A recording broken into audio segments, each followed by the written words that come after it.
స్థానిక టీజేపీఎస్ కళాశాలలో south India స్థాయిలో సిలంబం పోటీలు ఘనంగా జరిగాయి. పోటీలను కళాశాల కరస్పాండెంట్ బ్రహ్మం ప్రారంభించారు. పోటీలకు పూర్తిగా అవసరమైన క్రీడా సామాగ్రి, మెడల్స్, మెమెంటోలు, టీషర్ట్స్, 300 మంది క్రీడాకారులకు భోజన వసతులను తులసి సీడ్స్ వారు ఏర్పాటు చేశారు. దీనికి 2.50 లక్షలు 2.5 లక్షలు తులసి సీడ్స్ సమకూర్చటం పోటీలు ఆద్యంతం ఆసక్తికరంగా రసవత్తరంగా జరిగాయి.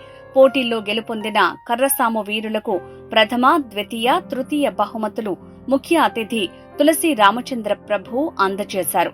తులసి రామచంద్ర ప్రభు మాట్లాడుతూ గత 2 నెలలుగా శ్రమిస్తూ ఈ ప్రథమ సౌత్ ఇండియా సిలంబం 2024 పోటీలను అత్యంత ప్రతిష్టాత్మకంగా తీసుకుని కార్యక్రమ నిర్వహణ విజయవంతంగా పూర్తి చేసిన కర్రసాము కోచ్ వర్మను, కర్రసాము గ్రాండ్ మాస్టర్ జిడుగు సుబ్బారావును ప్రభు ప్రత్యేకంగా అభినందించారు.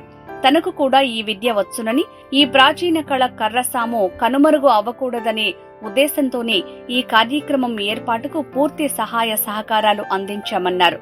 భవిష్యత్తులో కూడా సహకరిస్తామని వెల్లడించారు.